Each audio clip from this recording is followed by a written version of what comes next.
एक व्रतधारी जाओ 12 व्रतधारी।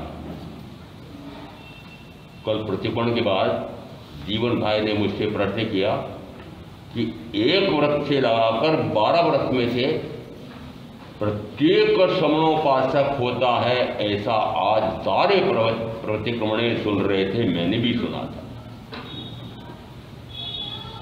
आप लोग क्या मानते हैं? महामित्र जी बताओ। एक व्रतधारी भी समणोपासक है ना?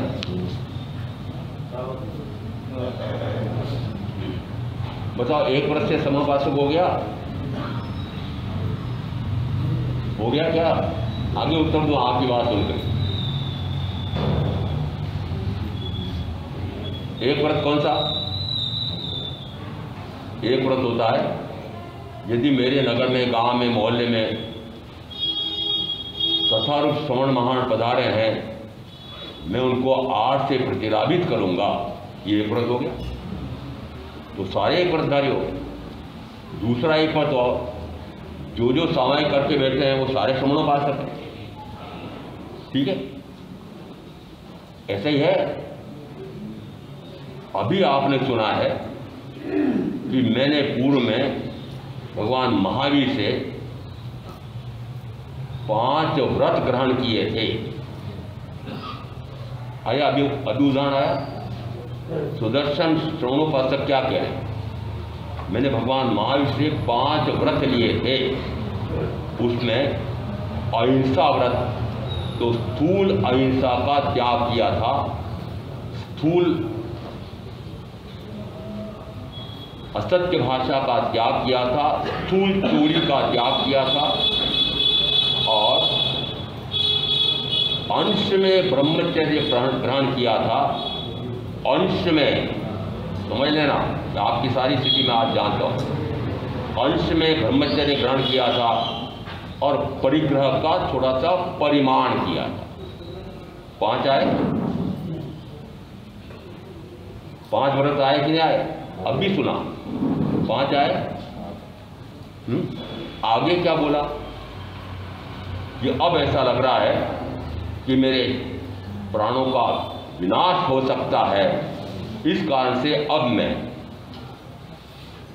हिंसा का पूर्णतः, असत्य का पूर्णतः, चोरी का पूर्णतः, मैथुन सेवन का पूर्णतः और परिग्रह का पूर्णतः 3 करण 3 योग से जीवन पर्यंत के लिए परित्याग करता हूँ, और क्रोध विवेक से लगाकर मिथ्या दर्शन चल्य 18 प्रकार के पापों में से 13 पापों में मैं अब विवेक रखूंगा। अभी सुना था? सुना ही नहीं। अभी जैसे बुद्ध कहा ना मैंने इन लड़कियों को, आप सारे कोई बुद्ध बन के बैठते हो क्या?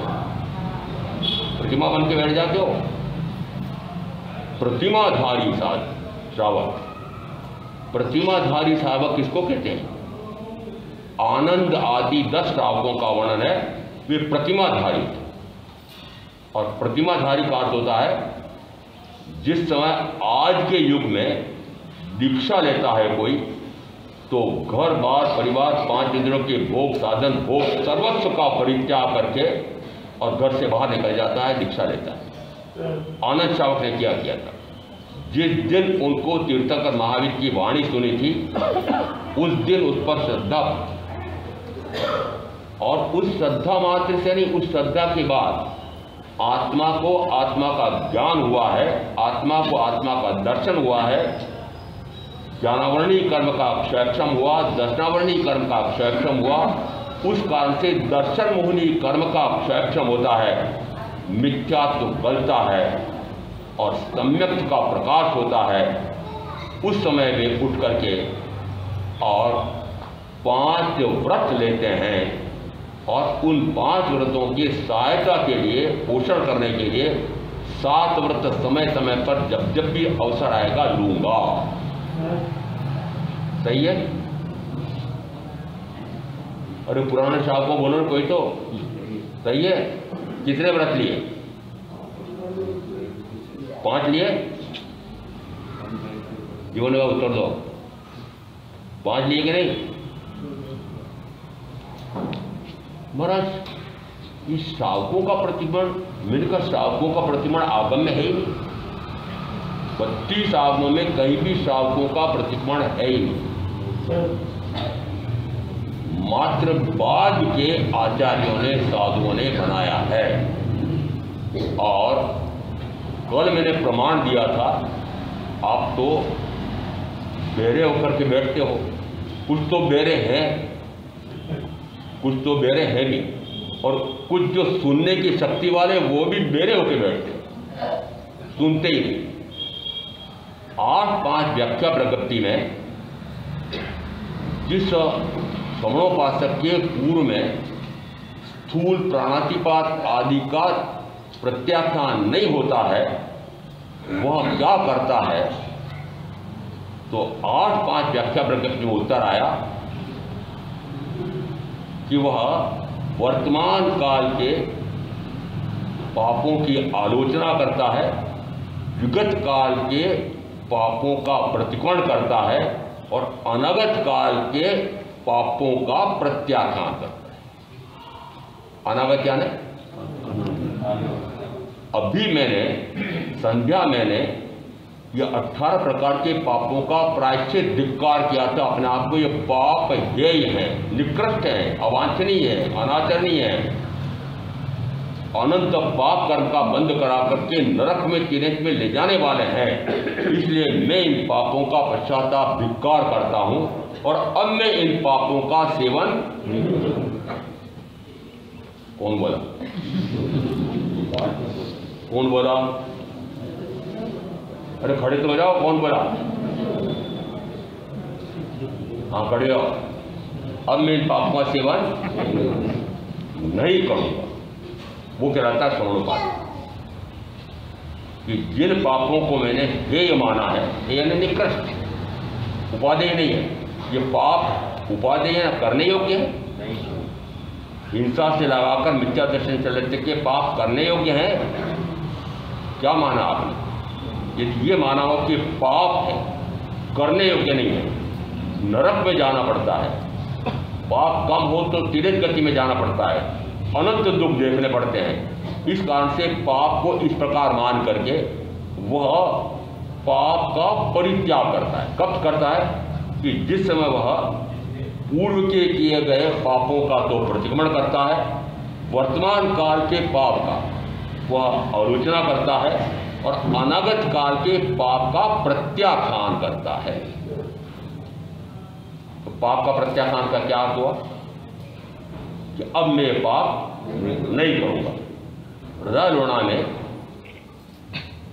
वो दोहा आप याद करते ना, मैं तुम्हारा भाव बता रहा हूं कि पहले मैंने शरीर की शुद्धि की, फिर अब वो शरीर गंदा हो गया तो फिर कीचड़ से उसी शरीर को धोया, फिर वापस कीचड़ से उसको धोया, कीचड़ से सना गया था शरीर, फिर कीचड़ से नहाया। कौन सा कीचड़? 5 इंद्रियों का भोगों का कीचड़। किससे धोया? 5 इंद्रियों का, पुनः भोग भोग करके। तो 5 इंद्रियों का भोग भोगते हो। यदि यहाँ आकर के याद दिलाया महाराज ने, अरे 5 इंद्रियों का भोग भोग करने वाले भोगी, वासना की कीड़ियों, मरोगे चतुर्गति में, अनंत बाद नरक में जाओगे। वो डर लगा, थोड़ा सा डर लगा। महाराज कह रहे थे किस प्रकार से 5 इंद्रियों के भोग भोगने से, पाप करने से नरक में जाना पड़ता है। वहाँ पर पहली 3 आरतियों में परमाधामी देव, नाम बड़ा अच्छा है, परमाधामी देव शब्द का विन्यास करो, संधि विच्छेद करो। संधि विच्छेद आज मैं किसी बच्चे को अच्छा को भूल जाता हूँ। परमाधामी संधि विच्छेद करो। परम अधम यानी नीच, नीच से भी नीच। परम अधम यानी परम का अर्थ है कि बहुत अधिक नीच, उसकी कोई तुलना नहीं। इस प्रकार के परम अधम देव उन्होंने पहली 3 नाट्यों में आकर के और इतने निर्दयता पूर्वक उन निरीयों को मारते हैं, दया ही नहीं होती। अधम है, पापी है, देव बन गए हैं पुण्य के कारण से, परंतु पाप कितना अधिक रहा होगा साथ का साथ। आपकी दशा बता लो क्या बनोगे? आपकी दशा बता, थोड़ा सा पुण्य कर लिया, एक सामायिक कर ली, प्रवचन सुन लिया, थोड़ा सा पुण्य कर लिया, पुण्य करने से देव गति, पर पाप का भारा कितना? बनोगे परमाधामी, बनोगे नेरिये। नेरिया ने नरकावास में जाने वाला, नरकगामी। इसका अर्थ है कि जितना जितना पाप गाढ़ होता जा रहा है, गाढ़ पापों की गुरुता, गाढ़ता यदि अधिक है तो सीधा नरक में, और पापों की गाढ़ता मंद है थोड़ी सी तो तिरे। पाप का फल क्या आया? नरक, या तो तिरंज या नरक। और अब यदि इस प्रकार के पाप को आपने पाप माना हो, पाप करते हुए पाप को पाप माना हो, तो वापस पाप करोगे? नहीं करेगा। माना ही नहीं आपने, आपने माना नहीं कि पाप है, माना माना ही नहीं। यदि मान लिया कि पाप है तो पाप में फिर लौटेगा, फिर पाप करेगा। यदि आपने सुन लिया कि पाप नरक में ले जाकर अनंत दुख देने वाला है और अब मैंने तय कर लिया कि अब पाप नहीं करूँगा, नहीं करूँगी, और फिर वापस घर जाके वही पाप, इसलिए मैं कहता हूँ कि कहाँ से श्रवणोपासक हो गए। कल बड़ी विचित्र घटना हुई। एक तो इन्होंने पूछ लिया, एक भाई आए वंदना करने के समय, महाराज आज मुझे ये बताओ कि मैं चौथे गुण स्थान पे हूँ कि पांचवें गुण स्थान पे हूँ।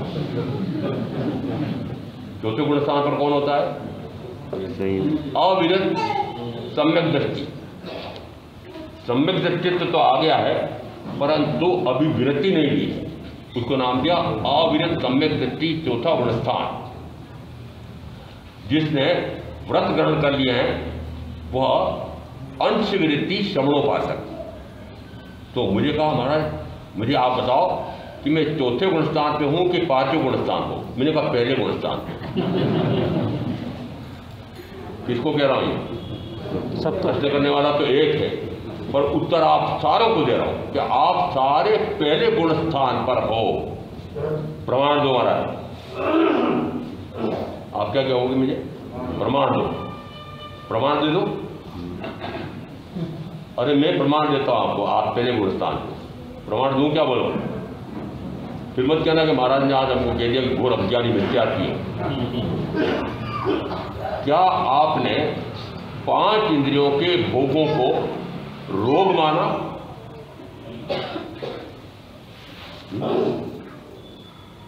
क्या 5 इंद्रियों के भोगों को आपने हेय माना, निकृष्ट माना, अवांछनीय माना, अकरणीय माना, करने योग्य नहीं है, आचरने योग्य नहीं है, ऐसा माना? माना क्या पहले बताओ। आगे की बात बाद में पूछूंगा कि क्या आपने 5 इंद्रियों के भोगों में सुख है ऐसा मान रखा है कि नहीं। और मैं पक्का कह सकता हूं सारे भाई बहनों ने 5 इंद्रियों में सुख मिलता है। ऐसे सुख के लिए बचपन से लगा करके, यदि भूले भटके आज रविवार है और परिश्रम चल रहा है तो माता ने कहा चल चल आज वहाँ प्रवचन करना, मेरे साथ बैठे रहना। ले आए और प्रवचन में मन लगेगा। इन बच्चों को आपने, मैं तो कहाँ से कहूँ, 1.5 वर्ष से झोंका, झूला घर, फिर बालवाड़ी, फिर शिशु वर्ग, फिर पहला, फिर दूसरा और फिर पहली क्लास। तो 1.25 वर्ष का, 2.5 वर्ष का, 5 वर्ष का, कहाँ झोंका उसको। ऐसी पढ़ाई करना, तेरे को ऐसी पढ़ाई करना, इतनी ऊंची पढ़ाई करना, इतनी ऊंची पढ़ाई करना कि तेरे को बड़े से बड़ी कंपनी में, बड़ी से बड़ी कंपनी में बड़े से बड़ा पैकेज प्राप्त हो जाए, पैक हो जाए। लक्ष्य बनाया। ये लक्ष्य या तो आपके बेटे बेटी बना रहे हैं संसार के प्रभाव में पढ़ करके, अंधे प्रभाव में पढ़ करके, या आप स्वयं बना रहे हैं। माताएं गर्व में से उसको बोध देती है मैं तुझे डॉक्टर बनाऊंगी, मैं तुझे इंजीनियर बनाऊंगी, मैं तेरे को कलेक्टर बनाऊंगी, मैं तेरे को ऐसा बनाऊंगी, मैं तेरे को ऐसा बनाऊंगी। मैं बच्चे को पूछता हूँ मैं ये बनूंगा, मैं ये बनूंगी। मैंने कहा मुनि बनोगी? मैंने कहा भगवान बनना है? ये भगवान नहीं बनना, उनका हैवान बनना है, राक्षस बनना है, दानव बनना है। हाँ, ये जितने पद नाम दे रहा हूँ ना आपको, ये सारे हैवान हैं, ये सारे राक्षस हैं। क्या कर रहे हैं? निरंतर लूटपाट कर रहे हैं, रिश्वत ला रहे हैं। सरकार देती है उसके साथ पर 10 गुना 100 गुना रिश्वत खाते हैं। हाँ ना बोलो। देने वाले से पूछो, रिश्वत देने वाले तो लेने वाले अपने आप हो गए लेना। इसका अर्थ है ये सारा करके, ये इतना अन्याय अत्याचार करके, जो पापाचरण करके जो जो कमा रहे हैं, वे सारे किसके लिए कमा रहे हैं? ये 5 इंद्रियों के भोगों के सुख साधन खूब जुड़ जाए और खूब सुख भोगों। जो कहता है कोई कि नहीं महाराज मेरा 5 इंद्रियों के भोगों के साधन जुटाने का लक्ष्य नहीं है और मैं भोगों में रस नहीं लेता हूँ, रुचि नहीं लेता हूँ, हाथ खड़े करो कि मेरी रस और रुचि भोगों में समाप्त हो गई है। भाई बहन सारे साथ हाथ करो, हाथ खड़े करो। भोगों में रस नहीं है, रुचि नहीं है ऐसा कहने वाले कितने? जरा खड़े हो जाओ। छूटा? महामंत्री जी बोलो, प्रधान जी बोलो। क्या 5 इंद्रियों के भोगों में रस और रुचि घटी? प्रमाण दे रहा हूं। राज प्रत्यय सूत्र है, जिस समय राजा परदेशी ने कृषि कुमार श्रवण से शरीर और आत्मा की भिन्नता का भेद ज्ञान किया। भेद ज्ञान होते से ही, आत्मज्ञान होते से ही, आत्मदर्शन होते से ही मिथ्या मान्यता टूटती है। मिथ्या मान्यता क्या टूटी? कि मैं शरीर नहीं हूं, मैं शरीर से पूर्णतः भिन्न चेतन स्वरूप शुद्ध समान सिद्ध समान आत्मा हूं। ऐसा अंदर में पक्का होते से ही वे वृत्ति श्रावक हो जाते हैं। और अब वृत्ति श्रावक हुए थे, इसका फल बताओ कहाँ आया? फल आया कि अब न तो उनको राजकाज में रुचि आती है, न पत्नी के साथ भोग भोगने में रुचि आती है। पत्नी ने कहा, ऐसा राजा किस काम का, ऐसा पति किस काम का कि न राजकाज में रुचि ले, न मेरे साथ भोग भोगने में रुचि ले। इसी तो अच्छा ये राजा मर जाए, इससे तो अच्छा इस राजा को, इस पति को मार डाल। कब भाव आया ये भाव कब आया कि ऐसा पति किस काम का कि जो भोगों में रुचि नहीं ले? इन दोनों को पूछता हूं, आपको ऐसा पति मिला है क्या? क्या 4 दिन हो गए प्रवचन सुनते सुनते परिश्रमों के, क्या ऐसा पति आपका हो गया? मैं पूछ रहा हूँ पत्नियों को, क्या आपका पति ऐसा हो गया कि भोगों में रुचि नहीं लेता है? आपको पूछ रहा हूँ कि क्या आपकी पत्नी ने इतने दिन हो गए सुनते सुनते उसकी भोगों की रुचि खत्म हो गई क्या? आपकी खत्म हो रही क्या? मंद पड़ गई क्या? बंद करने जा रहे हो भोगों का? नहीं। यदि 5 इंद्रियों को भोगों में रस और रुचि है, मिथ्यात्वी है, अज्ञानी है, पैरा पुरुषता। काटो, मेरी बात को काटो, सुंदर में काटो ना। क्यों बोलो मेरे सामने? नहीं है मेरी भोगों में रुचि। अरे खड़े होकर बोलो सही कि महाराज मेरे को अभी कभी ब्रह्मचर्य पचका दो, अभी का ब्रह्मचर्य तो है जीवन पर के इन्होंने बचक रखा है। मेरे वर्षितों को पालना था, तब मैंने आह्वान किया था, वहाँ पर वल्लभ विहार में स्टार्ट हुआ था। मैंने कहा पालना वर्षित का उसी के हाथ से करूँगा कि जो दंपत्ति अखंड ब्रह्मचर्य ग्रहण करे। 4 वहाँ से हो गए थे, तो 5 का लक्ष्य रखा हुआ था। तो फिर मैंने यहाँ भरत भाई, पंकज भाई, राजू भाई, जीवन भाई ने कहा बोलो। जीवन भाई का मेरे आजीवन, आज इनके जैसे सबको कराया था। क्या बोलो? जीवन पर्यंत के लिए सुंदर भाई को साथी कहाँ है? जीवन भर के लिए इनके ब्रह्मचर्य का व्रत पालेंगे, अखंड ब्रह्मचारी। हाँ, और कौन कौन खड़े हो रहे? महामंत्री जी खड़े हो जाओ, नरेंद्र जी खड़े हो जाओ, महाराज के लिए खड़े हो जाओ।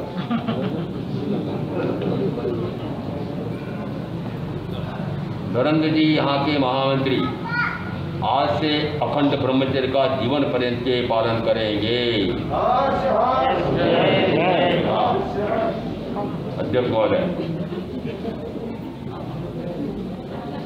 अध्यक्ष महोदय, अध्यक्ष महोदय मेरे लीजिए। आंशिक ब्रह्मचारी 2019 में आंशिक वांशिक बात नहीं करता हूँ।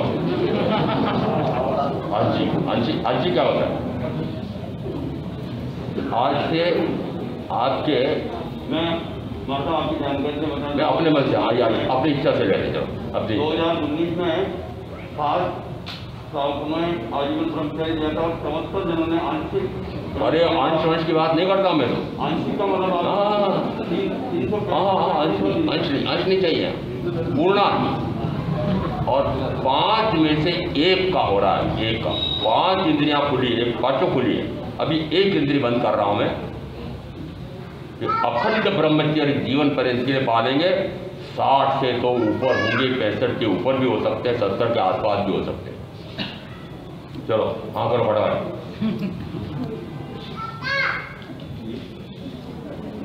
हाँ, आपके अध्यक्ष महोदय इनके भी अखंड ब्रह्मचर्य का आज से पालन करेंगे जीवन पर्यंत के लिए।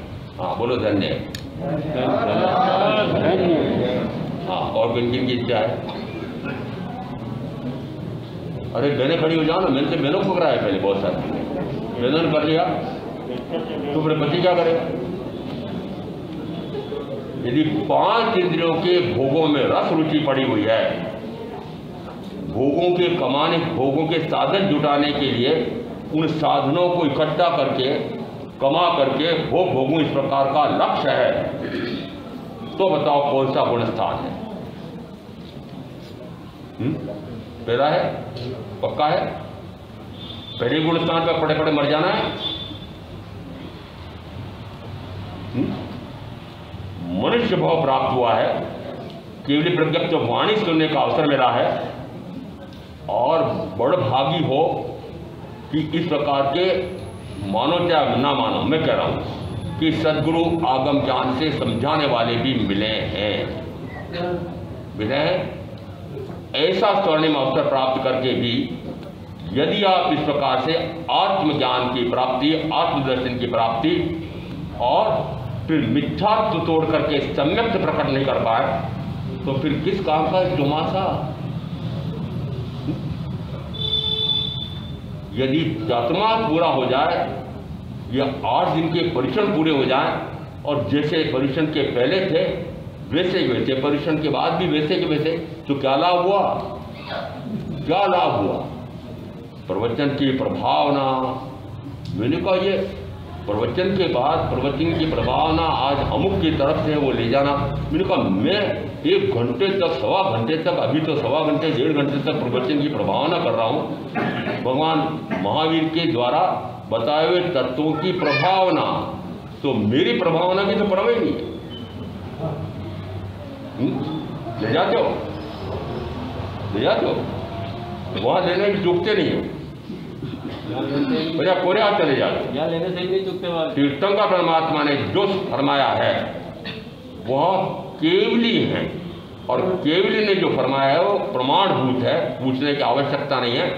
अपने सकल प्रत्यक्ष ज्ञान से उन्होंने जो कुछ कहा है वह पूर्णतः सत्य है। और यदि सुधर्मा स्वामी वापस कहते हैं कि मैं भी कहता हूं कि जो मैं बोल रहा हूं वह भी पूर्णतः सत्य है। कब बोलते हैं? से सुतम में अज्जथम च में बंदप मुखो तो जज्जतेवा, आचार्य सूत्र के प्रथम सूत्र में 5.2 में 155वां सूत्र आया है। उसने कहा जैसे मैंने तीर्थंकर महावीर से सुना है, वह मेरे अनुभव में सत्य सिद्ध हुआ है कि बंध और मोक्ष दोनों तुम्हारी आत्मा में है। कर्म का आश्रव किससे? कि आत्मा के विकारी भावों से, शुभाशुभ भावों से। कर्म की निर्जरा किससे? कि आत्मा के स्तर प्रकार के शुभाशुभ भावों से निवृत्त हो जाने में। तो संवर कब होगा? संवर कब होगा? संवर यानी पहले दृष्टांत देने समझ, दृष्टांत से समझ में आ सकता है, बाहर में आंधी तूफान चल रहा है और अब एक कमरा साफ करना है, प्रवचन का ये कक्ष साफ करना है, 2 बहनें 4 बहनें जुड़ी हैं, पूरा कमरा साफ करना है, सारे खिड़की दरवाजे खुले हैं और बाहर में आंधी चल रही है। क्या वो कक्ष साफ हो जाएगा? नहीं होगा। इसका अर्थ है कि निरंतर पापों का आना भी चल रहा है और आप समझते हैं मेरी निर्जरा भी हो रही है, कि सामायिक कर ली मेरे निर्जरा हो गई, प्रतिमूल कर लिया मेरे निर्जरा हो गई। कहां से होगी? पाप के द्वार बंद किए, ये सारे पहले स्वीकार कर रहे हैं कि पाप में पड़े हो। यदि पाप का द्वार तो बंद हुआ नहीं और थोड़ा सा 48 मिनट की सामायिक कर ली, आपने समझा मेरे तो काम हो गया, मैं तो पुण्य श्रावक हो गया, एक भव करके बहुत चला जाऊंगा। पुण्य श्रावक जैसी है जिस समय एक दिन मुनिया श्रावक ने कहा पत्नी को, आज सामायिक में मेरा मन नहीं लगा। क्या बात हुई? पत्नी को याद आया, मैं पड़ोसन से जिस समय भोजन बनाने के लिए आग मांगने गई थी, पहले बहने रोटी पानी का सारा काम हो जाता था उस समय, फिर उस आग को कल सुबह के लिए वापस लगाने के लिए टाट लगा रखती थी। उसमें माचिसों का युग नहीं था। उन्हें कहा, मैं आज प्रातःकाल आग लेने गई तो अपना कंडा ले जाना भूल गई, उसी गृहस्थ का कंडा लेकर के और उसी में आग ले आई। बस इसी कारण से मेरे सामायिक में मेरा मन नहीं लगा। बताओ कितनी सी चोरी कि पड़ोसन से जो आग लाई उसी पड़ोसन का कंडा ले लिया। अब आप भाइयों की चोरियों का हिसाब लगाओ। बोल दो छल भी करते हो, प्रफल भी करते हो, कपट भी करते हो, मायाचारी भी करते हो और कर चोरी भी करते हो। जितने जितने करोड़पति, अरबपति, खरबपति जो भी बने हैं, क्या बिना कर चोरी के बने हैं? नाम पति नहीं खोलता हूं। दोपहर में एक दिन श्रावक श्राविकाओं को भी ये 12 वर्ष ग्रहण करना चाहिए, इसलिए उनको फिर ये अंशवृत्ति श्रावक बनाने के लिए, श्राविका बनाने के लिए उनके पचकान कराए गए। पचकान हुए, मान लो दिन में 12 बजे पचकान हुए, रात को वापस वही भाई प्रतिक्रमण करने आए। प्रतिक्रमण के बाद मैं भी वहाँ बैठा हुआ था, एक माँ साधु ने पूछ लिया उनसे, अमुक नाम लेके बोले, आपका तो व्यापार व्यवसाय सारा एक नंबर में होता होगा। एक नंबर से समझते हो? अरे नंबरी लोगों से पूछ रहा हूँ, नंबरी समझते हो? नहीं समझ? एक नंबर का, 2 नंबर का धंधा करने वाले। ये 2 नंबर का धंधा क्या होता है? तो वो श्रावक क्या बोले, जिन्होंने दोपहर में श्रावक व्रत ग्रहण किए थे, बोले महाराज ये आपका जो तमाशा होता है ना, 5 लाख, 10 लाख, 50 लाख, 5 करोड़ तक का, ये तमाशे में इतना व्यय लग रहा है, ये बड़े बड़े स्थानक बन रहे हैं मॉल जैसे, ये क्या बिना कर चोरी के बने हैं? इतने बड़े बड़े दान देने वाले कहाँ से लाते हैं? कहाँ से लाते हैं?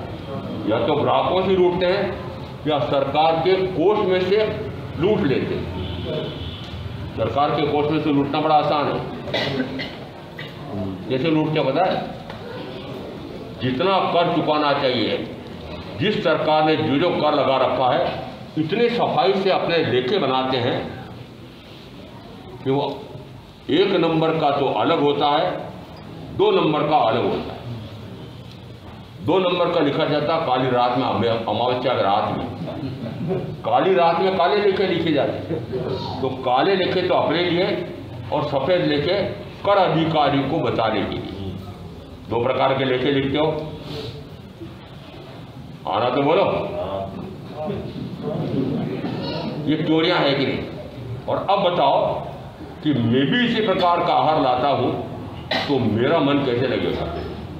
यदि जरा सा कंडा उसका मांग के ले आए पत्नी और मुनिया श्रावक का सामायिक में मन नहीं लगा, तो मेरी आजीवन सामायिक, यदि मुझे इस प्रकार से कोट्याधीशों के, करोड़ों अरबपतियों के भोजन लेकर के और वो भोजन करूंगा तो मेरी साधना चलेगी ढंग से? इसलिए मैंने कहा कोट्याधीशों का नहीं लेना पड़े, इसलिए रूखा सूखा खाओ तो कोट्याधीशों के जाने की जरूरत नहीं। रूखा सूखा तो कई जगह मिल जाएगा। तो क्या किया?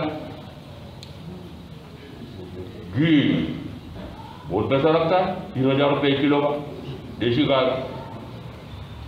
अब ऐसा घी कौन खिलाएगा? 90 रुपये लीटर का दूध देसी गाय का कौन पिलाएगा? मैंने कहा दीक्षा लेकर के ये सारा काम होगा तो कभी भी दीक्षा सफल नहीं हो सकती है। 1 साल बाद मैंने 4 बीघे नमक का त्याग, जैसे 2004 का टोल। ये क्यों? और आगमन में जगह जगह क्यों आया कि रूखा सूखा, बेल चूर्ण, सत्तू, कोदो, चावल, महावीर के वर्णन में आ रहा है, उसी प्रकार का वर्णन और कपिल केवली के बारे में भी आ रहा है। कैसा आहार लेते तो इस प्रकार का रूखा सूखार, क्यों रूखा सूखार कि गरिष्ठ आहार लेगा, निश्चित मानना कि कल सारी बहनों ने उपवास किया था, आज पालना किससे हुआ? लो, बादाम कुटी थी, केसर पड़ी थी और दूध में वो बादाम कुटी डाली, केसर डाली और पालना किससे हुआ? अरे सही से बता दो मुझे, होता है? बताओ चट्टू। तो मैंने कहा मेरा ऐसा चटोरापन कायम रहा तो मैंने कहा दीक्षा बेकार हो जाएगी। इसलिए कहता हूँ कि यदि मेरे परम आराध्य महामुनि महावीर ने संयम लेते से तय किया, वे तो राजकुमार थे, न जाने कितने समृद्धिपूर्ण ऐसे क्षेत्रों में विहार कर रहे थे। उनका नहीं, यहाँ रहने से मेरी साधवाचार अच्छा नहीं पड़ेगा, जानबूझ करके अपने भाई नंदीवर्धन के राज्य को छोड़ करके अनार्य क्षेत्र में चले जाए। वहाँ मुझे कौन जानता है, और अनार्य क्षेत्र में जाकर के वहाँ कौन सा आहार मिलेगा? अनाड़ी लोग हैं, उबड़ खाबड़ जमीन है और 12.5 वर्ष में 349 दिन पालने के हुए हैं, और पालने में भी इस प्रकार का रूखा सूखा बेल चूर्ण आदि का आहार लेते हैं। गुड़ के बाकुले, मूंग के बाकुले, 3-3 दिन बासी पुराने, और पालना कितना कि 5 महीने 25 दिन तक का उपवास हुआ है चौयार, और चंद्रमाला के हाथ से उड़द के 3 दिन पुराने बाकुले से पालना। आज जिन जिन ने पालना किया था, जो संवत्सरी की बात पालना करेंगे, उनके पालने से तुलना करना कि 5 महीने 25 दिन का उपवास महामुनि महावीर के हुआ था और पालना हुआ उड़द के बाकुले। समझ में आता है? समझ में आता है? क्यों आता है?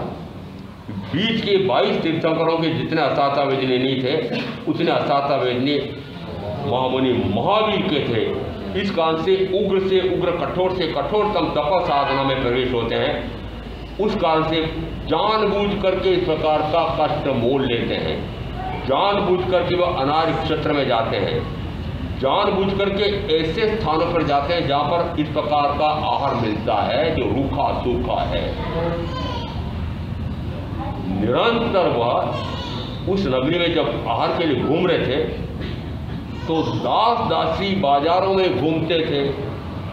दास दासी जिन क्षेत्रों में रहते थे श्रेष्ठियों के यहाँ पर, उन क्षेत्रों में घूमते थे और घूमते और ऐसे स्थान पर चले गए जहाँ पर एक दासी मिली। और अभिग्रह क्या था? अभिग्रह था कि वह प्रथमता तो राजकुमारी हो, फिर दासी हो, फिर श्रीमुंडन हो आदि 12 बातें तो मिल गई, परंतु तेरी बात नहीं मिली। वापस लौटने लगे। तेरी बात क्या थी? आंखों में आंसू भी हो और चेहरे पर प्रसन्नता भी। और दोनों बात एक साथ कैसे हो? प्रसन्नता में भी आंखों में आंसू आते हैं। ओह, पहले मेरे ये परम आराध्य महामुनि महावीर मेरे हाथ से पालना हो जाएगा ऐसा लग रहा था। जैसे वापस मुड़े तो उनको ऐसा दुख हुआ, और दुख होते से आंखों में आंसू आने लगे। मुड़े कि 13वां पूर्ण हो गया है।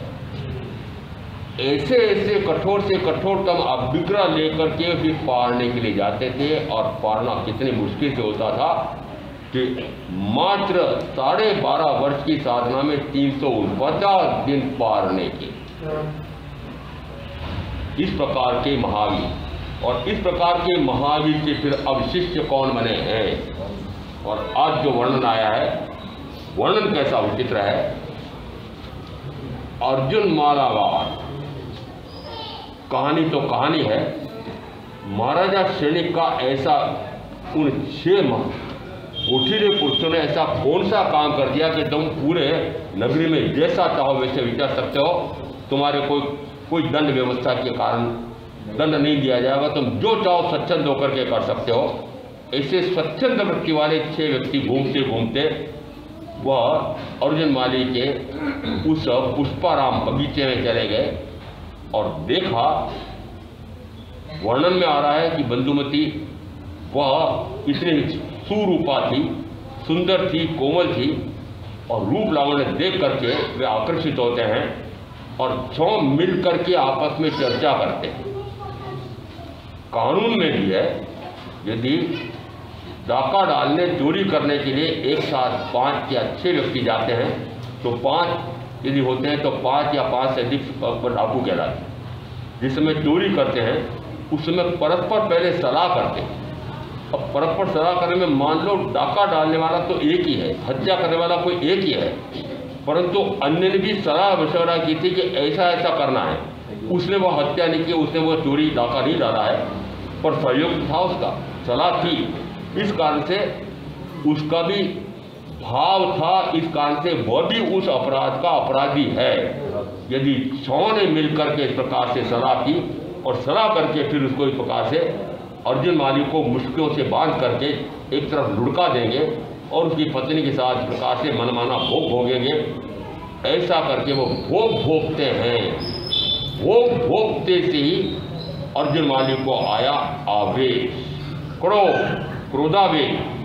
वो ये दुष्ट किस प्रकार के हैं कि मेरी पत्नी के साथ इस प्रकार से अत्याचार कर रहे हैं और अत्याचारी का अत्याचार सहन नहीं होता है।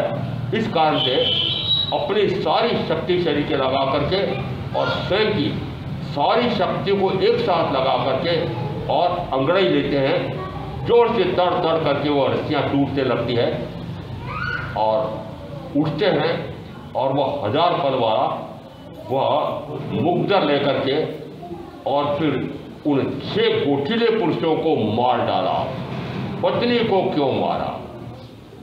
उसने भी कोई प्रतिकार नहीं किया, ये भी दुष्टा है, उसको भी मार डाला। और मूल पाठ में नहीं है, परंतु अर्थ करने वालों ने कहा कि अर्जुन माली के शरीर में उस यक्ष ने प्रवेश कर लिया। आपने ध्यान दिया? मैंने पढ़ा था, जब ध्यान दिया उसमें आया प्रवेश कर लिया। उसके साथ का साथ मूल पाठ में आया अर्जुन माली यक्षाविष्ट होकर के, आविष्ट होना भिन्न बात है और शरीर में प्रवेश करना भिन्न बात है। और प्रमाण दे रहा हूं, व्याख्या प्रकृति सूत्र के 14:7 में 2 प्रकार के आवेश, क्रोधावेश, एक आया क्रोधावेश, एक आया मोहावेश, एक आया यक्षावेश। यक्षावेश भी आवेश है और मोहावेश भी आवेश है। मोह के आवेश में होकर के आप भी पापाचार कर रहे हो कि नहीं? आना तो बोलो। महाराज हमारे ऊपर क्यों वार करते हो बार बार? मेरे का वार करना पड़ेगा, पाप भारी आपका भी पाप बहुत गाढ़ है, तो गाढ़ पाप को काटने के लिए मुझे प्रहार भी करना पड़ता है। मोहावेश में आकर के डूबे हुए हैं कि नहीं? ये तवन बोलते हैं कि ये वर्ण गंध रस स्पर्श वाला मिट्टी का पुतला मैं नहीं हूं। तो फिर एक पंक्ति उसमें आ रही है, फिर मोह में मरता क्यों है? आया मोह में मरता क्यों है? तो शब्द बोलने में तवन में तो इस प्रकार का आया नहीं, फिर मैं बोलता अलग है। यदि ऐसा कहता है कि शरीर तो वर्ण गंध रस स्पर्श का मिट्टी का पुतला है, सड़ने गले नष्ट होने वाला है, मलमूत्री की खान है, तो फिर मोह में मरता क्यों? अर्थ निकल रहा है कि मोह में मर रहे हो कि नहीं? महाराज मोह में मर रहे हैं ऐसा क्यों बोलते हो? मेरे को मर रहे हैं कि नहीं? मर नहीं रहे। क्या चारों गतियों में निरंतर भटकने का काम कर रहे हो तो मरना नहीं हो? बार बार जन्मना, बार बार मरना, बार बार जन्मना, बार बार मरना, एक बार नहीं अनेक बार मारने वाला कौन? मोह। ये मोहावेश, मोहावेश है ना। कौन ऐसा है कि जो मोह से रहित हो गया? जो मोह से रहित हो जाता है वह सर्व विकारों से रहित हो जाता है, क्योंकि मोह सारे कर्मों का बाप है। मोह सारे कर्मों का बाप है। मोहनी कर्म के आधार पर आपका पूरा गुणस्थान बना हुआ है। जहाँ मिथ्यात्व मोहनी है, मिश्र मोहनी है और सम्यक्त मोहनी है, वो तीनों जहाँ पर हैं वहाँ कहा जाता है वो पहला गुण स्थान है। और उस तीन के कारण फिर वह बाहर में चारित्र मोहनी में कषाय करता है, और इस कारण से उस कषाय को भी अनंत कारण का बंद कराने वाला कहा है। अनंतानुबंधी क्रोध, अनंतानुबंधी मान, अनंतानुबंधी माया, अनंतानुबंधी लोभ, ऐसे 7 कर्म प्रकृतियों का जहाँ सद्भाव है वह पहला गुण स्थान है। मोह की सीमा है, मोह की सीमा है, मोह बंद हो रहा है, मोह निरंतर बंद होता जा रहा है, मोह से रहित निर्मोही हो रहे हो, राग और द्वेष से रहित वितरागी स्वभाव प्रकट हो रहा है। दोनों बातें पूछ रहा हूं, दोनों बातें पूछ रहा हूं। क्या मोह से रहितता प्रकट हो रही है? क्या वीतराग स्वभाव, राग द्वेष से रहित वीतराग स्वभाव मेरा है? क्या वीतराग स्वभाव प्रकट हो रहा है? क्या कषाय क्रोध मान माया लोभ मंद मंद मंद मंदतर मंदतर मंदतर मंदतम बंद हो रहे हैं? अभी आपने देखा, अभी सुना है कि 5 प्रकार के पापों का पूर्णतः परित्याग करते हैं। सुदर्शन श्रवणोपासक जिसमें विपत्ति आ गई इस कारण से, उसके साथ क्या बोला? 5 का तो पूरा नाम दिया है, राणा सिपार ये 5 का नाम लिया, नाम लेकर कहा अब मैं क्रोध विवेक से मिथ्या दर्शन चलने में विवेक रखूंगा। विवेक रखूंगा का अर्थ कि अब ये 13 प्रकार के पापों में भी पाप की प्रवृत्ति निरंतर मंद मंद मंद मंद मंदतर मंदतर मंदतम मंदतम बंद, तो कहा जाएगा पाप से विरहित हुआ है, पाप से रहित हुआ है। और पाप से रहित हुआ है तो दुर्गति से रहित हो जाएगा। पाप का फल दुर्गति है। बड़ी मुश्किल से पाप से रहित हुए हैं। मोटा पाप मैथुन सेवन बड़ी मुश्किल से खड़ा किया है, परंतु ऐसा वैसा पहले भी हुआ है। एक कॉलोनी में जिसमें मेरा वो व्यक्तित्व का पालना था, बहुत प्रयत्न किया, साथी ने भी किया उनके कि तुम भी ब्रह्मचर्य ले लो। नहीं नहीं नहीं नहीं, चार ने ब्रह्मचर्य ले लिया। फिर मैंने इसका 5वां और चाहिए।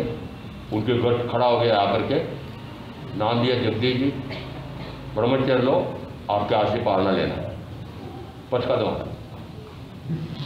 जिसे वो पचक लिया उसके बाद बोले मुझे कि अब मुझे लगता मेरे साथ कुछ जाएगा। फिर दूसरी बार वापस उस कॉलेज में गया। महाराज आपने बहुत बड़ा उपकार किया, मेरे अखंड ब्रह्मचर्य का भटकान करा दिया, बड़ा उपकार किया। और अखंड ब्रह्मचर्य लेने के बाद 10 महीने बाद देवलोक हो गए। समझ में आ रहा आपको? समझ में आया कि क्यों महाराज इस प्रकार से करते हैं? अरे पाप में पड़ा हुआ है, मेरा प्रिय शावक कहलाता है, शाविका कहलाती है, तो कम से कम ये अनुकंपा करता है। गुरु क्या करता है? अरे पाप में क्यों पड़े हुए, पाप से परे क्यों नहीं हटते हो? पाप से दुर्गति होती है, दुर्गति जाकर के नरक में जाके दुखी हो जाओगे। तो दया आती है, अनुकंपा आती है गुरु को कि अरे पाप से परे हटो, पाप से परे हटो। और ये क्यों कह रहा हूं? इसलिए कह रहा हूं कि पुण्य कमा करके मनुष्य भाव में आया और विशेष पुण्य कमा कर आया, इसलिए तीर्थंकर की वाणी सदगुरु के माध्यम से सुनने का अवसर मिला है। और ऐसे स्वर्णिम अवसर को प्राप्त करके उल्टा काम कर रहे हो तो फिर अंदर में तो करुणा है, बाहर में रोष है। अंदर में करुणा है, बाहर में रोष है। क्या कर रहे हो? अंदर करुणा क्यों है? पूरे इतना पुण्य कमा के मनुष्य में आए हैं, विशेष पुण्य कमा करके तीर्थंकर की वाणी सुन सके ऐसी जगह आ गए हैं और आप पाप कर रहे हैं, दुर्गति में जाने का काम कर रहे हैं। क्यों कर रहे हैं? इसलिए उपदेश देते हैं कि क्यों कर रहे हैं।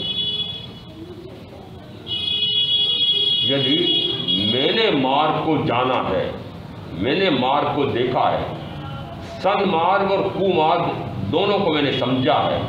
कुमार्ग है चतुर्पति में निरंतर परिभ्रमण, और वह होता है मेरे पुण्य और पाप से। और सन्मार्ग है मोक्ष का मार्ग। और कहा जाता है कि जिस मार्ग पर महाजन चले हैं वह सन्मार्ग है। महाजन कौन?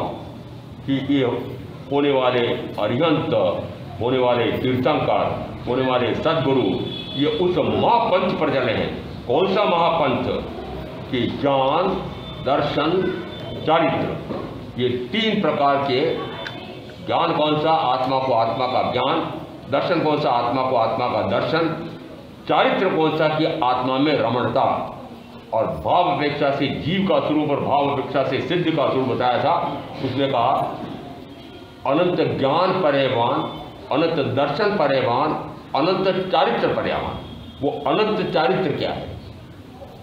5 महाव्रत रूप चारित्र तो यह आयुष पूरा हो जाए तक तो समाप्त हो जाए। तो फिर अनंत चारित्र स्वभाव मेरा कौन सा है? वो स्वरूपाचरण चारित्र, स्वरूप में आचरण। स्व यानी आत्मा, तो मेरा आचरण कहाँ हो? अपने आप में हो। अपने आप को अपने आप का अपने ज्ञान गुण से जानूं, अपने आप को अपने दर्शन गुण से अपने आप को अपने आप का देखूं और अपने आप के सुख में ही निरंतर विहरण करूं, 5 इंद्रियों के भोगों के माध्यम से मिलने वाले जौर को छोड़कर। जो हाथ का मुझे इसलिए बोलना पड़ता है कि 5 इंद्रियों के माध्यम से मिलने वाला जो सुख आपने मान रखा है, ज्ञानी कहते हैं वो जौर है, कालकूट विष के समान है, वह अनंत बार मारने वाला है। और उससे परे हो जाओ, उससे परे हो जाओ। उसको नाम दिया अनंत सुख। वो जो सिद्ध परमात्मा को सुख प्राप्त होता है, वो कौन सा सुख है? उनके शरीर नहीं है, इंद्रियां नहीं है, और आत्मा का अनंत अव्यवहार सुख आ रहा है। वो अव्यवहार सुख किसका गुण है? आत्मा का। आत्मा का गुण। तो आत्मा का गुण आत्मा में से ही प्रकट करना है, बाहर से नहीं लाना, प्रकट करना है। मैं अनंत ज्ञान स्वरूपी हूं, मैं अनंत दर्शन स्वरूपी हूं, मैं अनंत सुख स्वरूपी हूं, मैं अनंत वीर्य स्वरूपी हूं। 4 गुण मुख्यता से कहे गए, और ये चारों गुण मेरे अपने ही ज्ञानावर्णीय, दर्शनावर्णीय, मोहनी, अंतराय 4 घाती कर्मों से या तो 2 तो आवृत हो रहे हैं और 2 विकृत हो रहे हैं। मेरी अनादि की भूल से ऐसा हो रहा है। मैं इस अनादि की भूल को केवल प्रत्यक्ष वाणी सदगुरु के माध्यम से सुन करके मिटा सकता हूँ, और मिटा करके मैं ही इन 4 कर्मों का घात कर सकता हूँ। 4 कर्मों की घात करने की सामर्थ्य किसमें है? स्वयं आत्मा, स्वयं में। बांधना मेरे हाथ में, रोकना मेरे हाथ में, निर्जरित करना मेरे हाथ में। बांधने के लिए निमित्त आपके रागी दृष्टि मोही परिजन, और छूटने के लिए वीत रागी के वचन। समझ लेना, बांधने के लिए निमित्त आपके जो प्रियजन परिजन कहते हैं, वे रागी द्वेषी मोही क्रोधी मानी मायावी लोभी 5 इंद्रियों में आसक्त वृद्ध, वे आपको सारे इन विकारी भावों में डुबाने के लिए सहायक है। आपने किनका पल्ला पकड़ रखा है? रागी मोही का। और एक किनका साथ कर रखा है? रागी और मोही, द्वेषी, मोही, क्रोधी, मानी, मायावी, लोभी, 5 इंद्रियों में आसक्त। ऐसे परिजन प्रियजन को आपने प्रिय मान रखा है, जो आपको अनंत कर्म का बंद करा करके और सीधा नरक में धकेलने वाला है। उसको आपने प्रिय माना, प्रीतम माना, प्रीतमा माना। कैसे उल्टी चाले? वो आपका भला कर रहे हैं, पति पत्नी का भला कर रहा है भोग भोग करके, पत्नी पति का भला कर रही है भोग भोगा करके। अरे दोनों आकर के डूब रहे हैं कर्म में। सोचो ये कब सोचोगे कि मैं यहाँ आया हूँ तो मात्र जन्म से मुक्ति का उपाय करके मोक्ष चला जाऊं, इसके लिए आया हूं, ऐसा अंदर में पक्का करो। अभी तक नहीं किया है, आज पक्का करो कि वास्तव में मात्र मनुष्य भाव से ही मुक्ति है और किसी भाव से मुक्ति नहीं है। नरक गति में लेश मात्र भी अवसर नहीं है, सुनने का भी अवसर नहीं। और तीर्थ गति में भी अवसर नहीं। देव गति में कहा जाता है कि भगवान के समोषण में चारों जातियों के देव आते हैं, परंतु एक व्यंतर बाण व्यंतर देव की रिद्धि सिद्धि भी चक्रवर्ती से अधिक की होती है और रूप लावण्य भी एक चक्रवर्ती से अधिक का होता है। वे सारे देव अपने उन भोगों में ही मग्न रहते हैं। इस कारण से देव गति में भी साधना का अवसर नहीं है। मात्र जो पूर्व के भाव में ज्ञान पूर्वक सम्यक सुख का प्रकाश करके सर्ववृत्ति संयम लेकर के और ऐसी साधना कर लेते हैं कि अनुतानुबंधी कषाय, अप्रत्याखानामणि कषाय, प्रत्याखानामणि कषाय को क्षीण करके सर्ववृत्ति संयम लेते हैं। संयम लेकर के संजलन कषाय को भी मंद से मंदतम कर लेते हैं, परंतु उससे आगे की साधना मनुष्य क्षेत्र में, इस भरत क्षेत्र में 5वें आर्य का मनुष्य कर सके ऐसा नहीं। तो 5वें आर्य में भरत क्षेत्र में ऐसे ही मनुष्य जन्म लेते हैं कि वे पूर्णतः सारे घाती कर्मों का क्षय करें, ऐसी सामर्थ्य उपरती नहीं है। उनको साक्षात तीर्थंकर मिले नहीं। समझ में आया? और क्या जिनको साक्षात तीर्थंकर मिले, जितने समोषण में जाते हैं सभी सम्यक ले लेते हैं? नहीं। नहीं।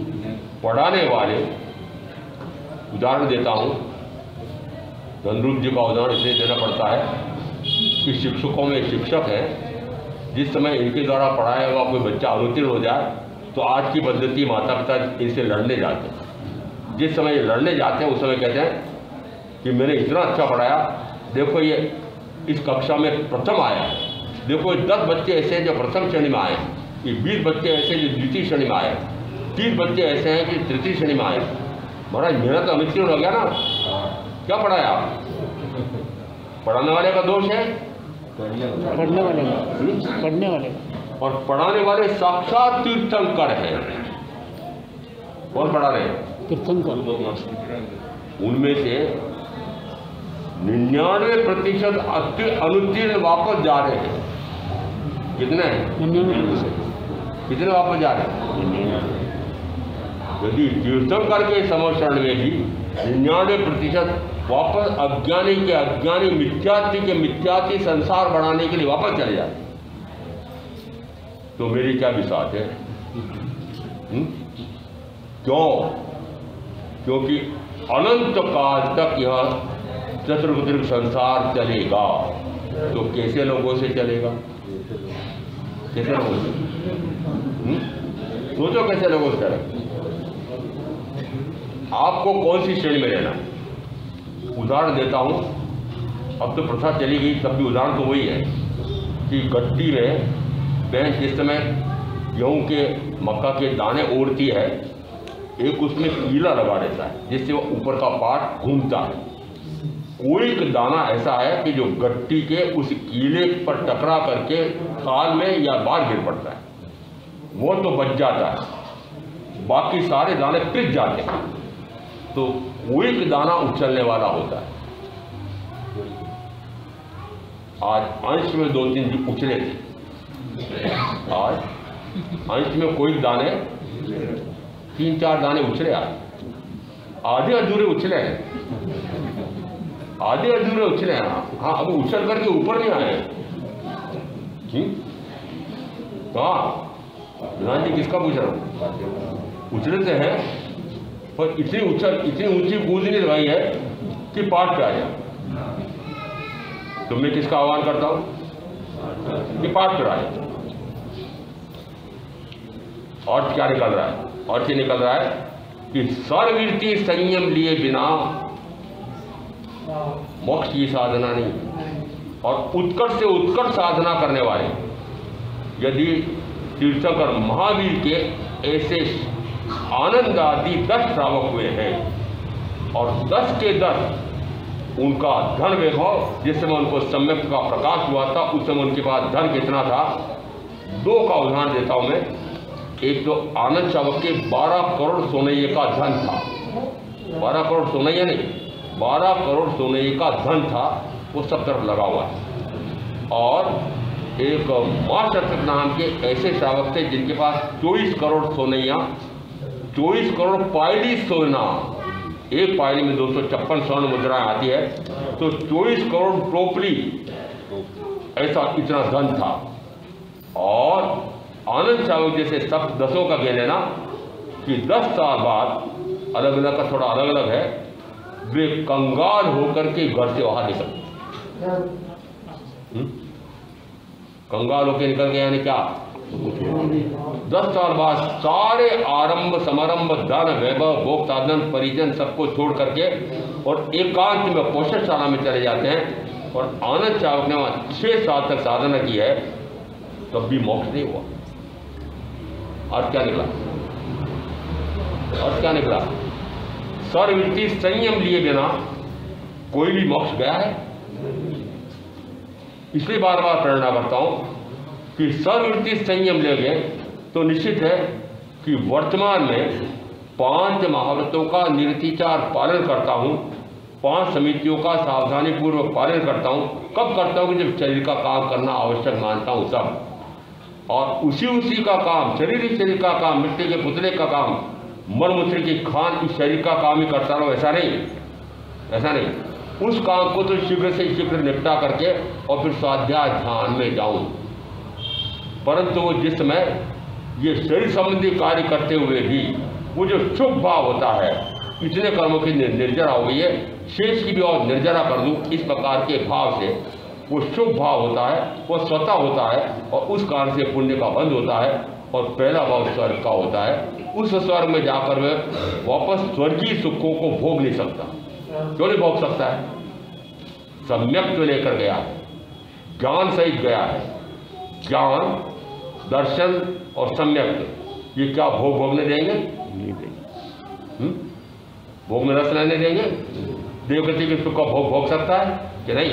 इसका अर्थ है कि इस प्रकार का वह सर्ववृत्ति संयम लेकर के इस प्रकार की साधना करके कुछ पुण्य बंध के कारण से यदि देवगति में जाता है, वह नए कर्म का बंध नहीं करता है, पुराने झाड़ भी नहीं पाता है। इस कारण से वापस एक मनुष्य भाव लेता है, या तो तीसरे चौथे आरे में यदि यहाँ तीर्थंकर तो यहाँ भरत क्षेत्र में वो जन्म लेगा, या चौथा आरा महाविद्य में हमेशा रहता है, वहाँ जन्म लेगा, और वहाँ विहरमान परमात्मा के सानिध्य में जाकर के वह शुद्ध बोधि लोक का प्राप्त, बोधि लाभ का प्राप्त करता है। शुद्ध बोधि लाभ, उस शुद्ध बोधि लाभ का अर्थ होता है कि वह दर्शनावरणी कर्म का क्षयक्षम करता है, उसी समय ज्ञानावरणी कर्म का भी क्षयक्षम होता है, उसी समय मोहनी कर्म का भी क्षयक्षम होता है, उसी समय चारित्र मोहनी का अंतराय कर्म का भी क्षयक्षम होता है। वो क्षयक्षम होते होते उसी भाव में चारों घाती कर्मों का क्षय हो जाता है, और उसी भाव में वह मोक्ष चला है। कौन? कि वर्तमान के भाव में भरत क्षेत्र से 5वें आर्य का साधक भी इस प्रकार की साधना करके यदि एक भाव देवगति का करके और महाविद्य में जन्म ले मनुष्य के रूप में, तो वहां जाकर के उन विहरमान तीर्थंकर परमात्मा के सानिध्य में रह करके उसी भाव में मोक्ष, उसको नाम दिया एका भवतारी। और यहाँ तक वर्णन मिलता है कि भगवान आपका शासन कब तक चलेगा, तो कि 5वें आर्य के अंतिम दिन तक। अंतिम दिन भी इस प्रकार के साधक मिलेंगे, इस प्रकार की साधना पद्धति होगी, इस प्रकार के मार्गदर्शक मिलेंगे कि एक दिन की साधना करके भी, अंतिम दिन की साधना से भी एक भाव करके मुक्त हो जाए, ऐसे 4 साधक अंतिम दिन भी होंगे। तो मान लेना कि अभी तो 2600 वर्ष भी पूरे नहीं हुए हैं, इसलिए वर्तमान में इस प्रकार की साधना उपलब्ध है।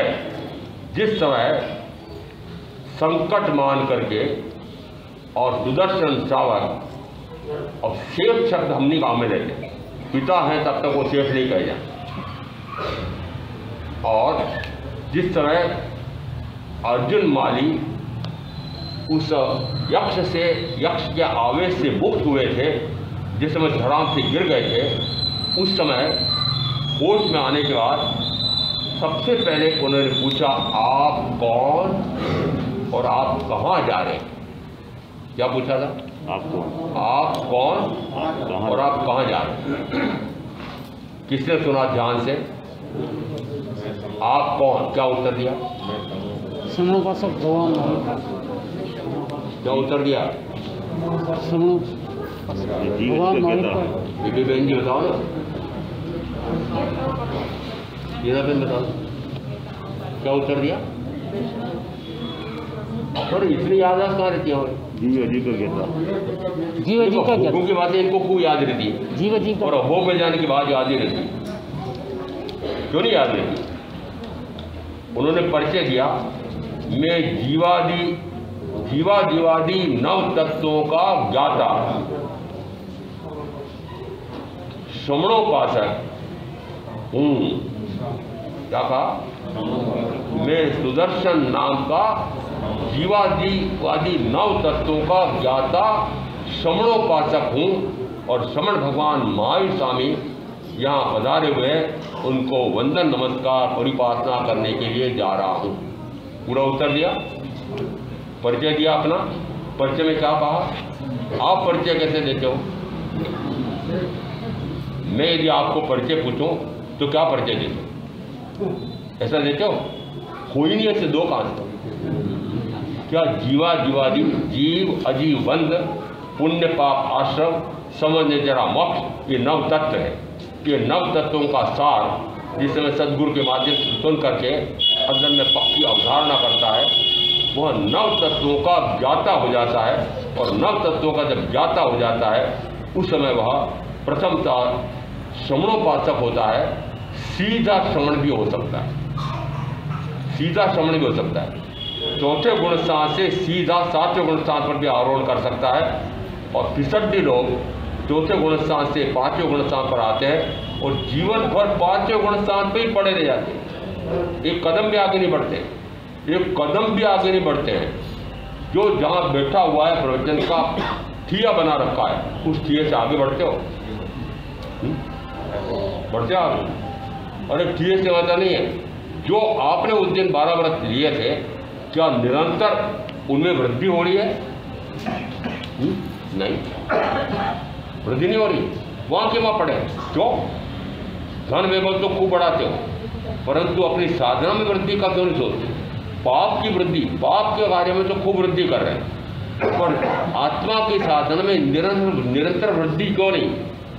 जिस समय उन्होंने देखा कि संकट आ गया है, स्थिति यहाँ तक आ गई है, क्योंकि उनका अनुभव है कि 1141 मनुष्यों की हत्या कर चुका है और यह यक्षाविष्ट है, इस कारण से वह हत्या कर सकता है, इस कारण से इस शरीर का अंत आ जाएगा।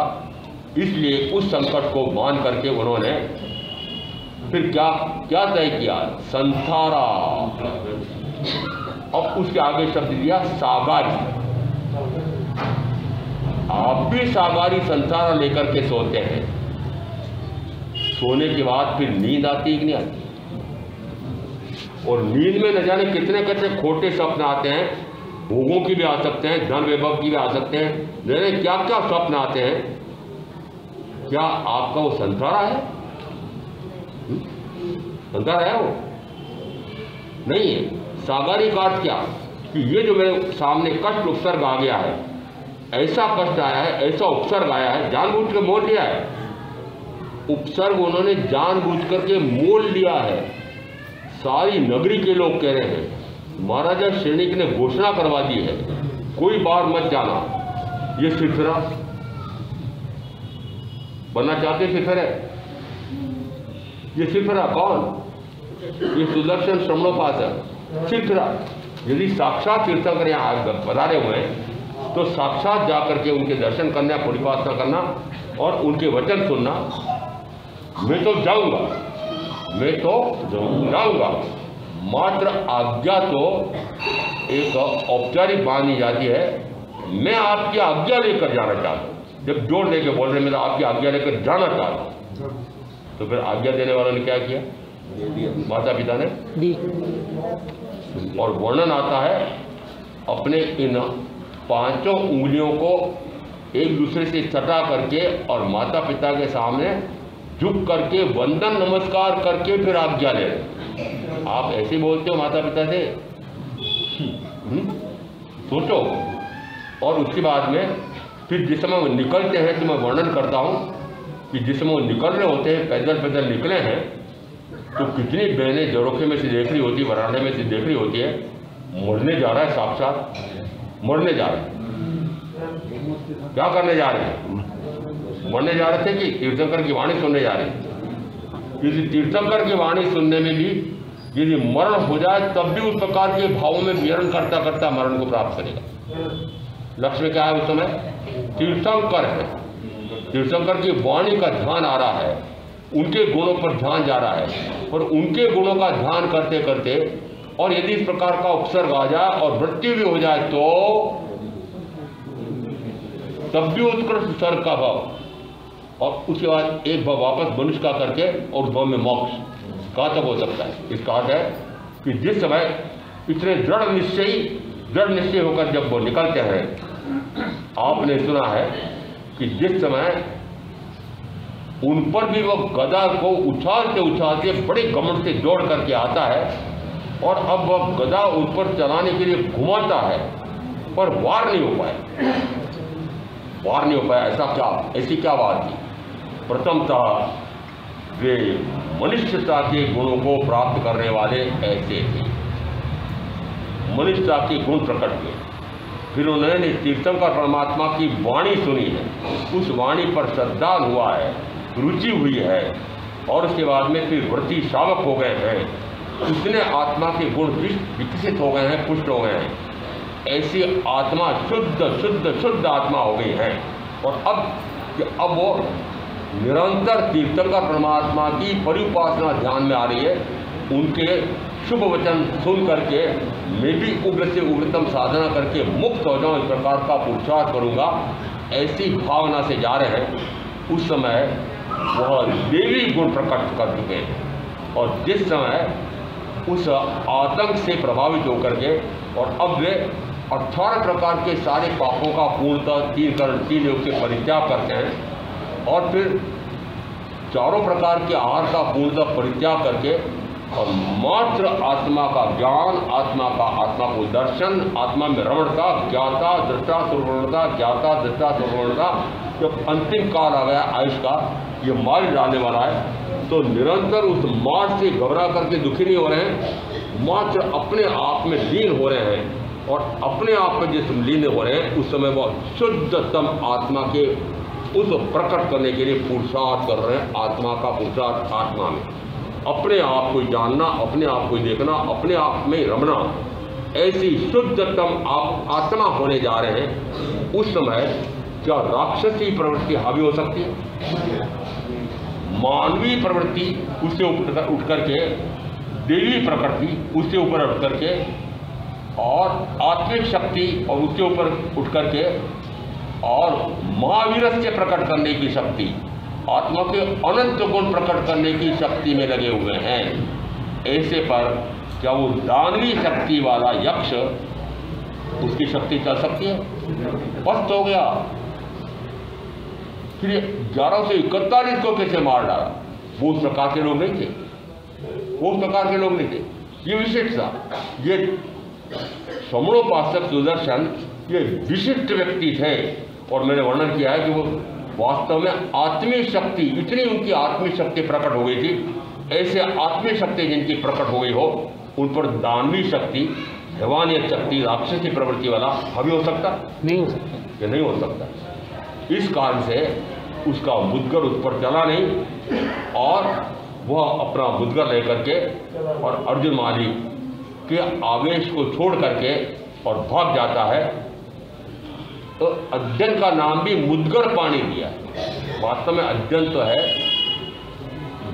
सुदर्शन समणोपासक, वास्तव में तो अध्ययन ये है, वास्तव में अध्ययन है अर्जुन माली का, कि अर्जुन माली किस प्रकार से पहले एक मालागार थे, चाहे उनकी रिद्धि सिद्धि का वर्णन इतना आया है, परंतु फिर भी आप भाइयों की तुलना में बोल रहा हूँ, आपकी दुकानें लाखों करोड़ों का धन जहाँ पर है, बरस रहा धन, ऐसी दुकानों के सामने चौराहे पर एक फूल लेकर के बैठा है, बांस की छपड़ी है और फूल की मालाएं बना करके मालाएं बेच रहा है, फूल बेच रहा है, तो आपकी तुलना में क्या है? क्या है? दीन गरीबी है।